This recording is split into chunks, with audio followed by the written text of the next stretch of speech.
I moved into my apartment in late September after getting a new job in another state. It wasn't anything special, just a small one-bedroom unit on the third floor of an old brick building. The rent was cheap, the neighborhood seemed quiet, and it was only 15 minutes from my office. The first week was uneventful. I unpacked my boxes, learned the route to work, and started settling into a routine. The only person who ever tried talking to me was the man living across the hallway. He looked to be in his late 50s. Gray hair, thick glasses, always wearing the same brown cardigan. Every time we crossed paths, he smiled politely and asked how I was doing. At first, I thought he was just a friendly neighbor. Then little things started happening. One morning I woke up and found my kitchen cabinet open. I was sure I had closed it the night before, but I ignored it. A few days later, my TV remote was sitting on the bathroom sink. Then my bedroom window, which I never opened because it faced the alley, was unlocked. I blamed myself every single time. I figured I was stressed from work and simply forgetting things. One Friday evening, I came home later than usual and found my front door slightly open. Not wide open, just enough that I noticed the gap. My heart immediately started racing. I grabbed the baseball bat I kept behind the couch and slowly searched every room. Closets, bathroom, under the bed. Nothing. No one was there. The strange part was that nothing had been stolen. My laptop was still on the desk. My wallet was untouched. Even the cash I kept inside a kitchen drawer was exactly where I left it. When I mentioned it to my landlord, he shrugged and suggested that maybe the door hadn't latched properly. That explanation didn't sit right with me. The following week, I bought a cheap motion-activated camera online and placed it on a bookshelf facing my front door. I honestly expected it to record nothing. For 3 nights, it didn't. Then Tuesday happened.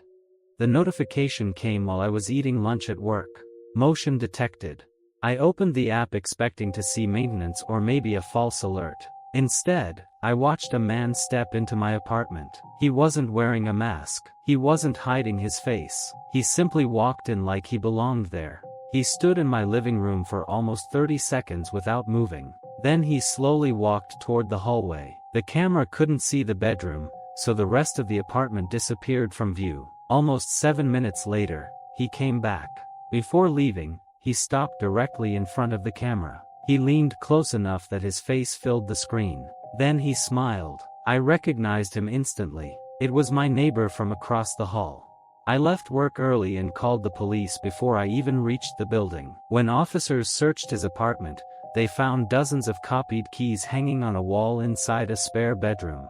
One of them fit my lock perfectly, but that wasn't the worst part. Inside his closet was a plastic storage container labeled with my apartment number. It contained photographs, not pictures taken from outside, pictures taken inside my home.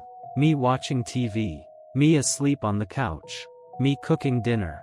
One photo showed me sleeping in my own bed. The timestamp on the back revealed it had been taken 3 weeks before I installed the camera. Investigators later discovered he had been entering apartments in the building for years. He rarely stole anything. He just watched people. Sometimes he rearranged objects to see if they noticed. Sometimes he sat quietly in their living rooms while they were away. No one knows exactly how many apartments he had access to. I moved out before the trial even started. The landlord changed every lock in the building, but that didn't matter to me anymore. The part that still keeps me awake isn't the camera footage. It isn't the photographs.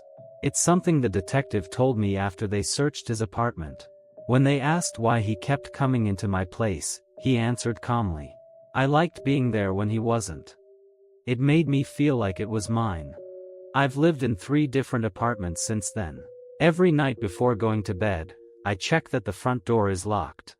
Then I check it again, and sometimes, for no reason at all, I still wake up convinced that someone is standing silently in the hallway outside my bedroom, waiting for me to fall asleep.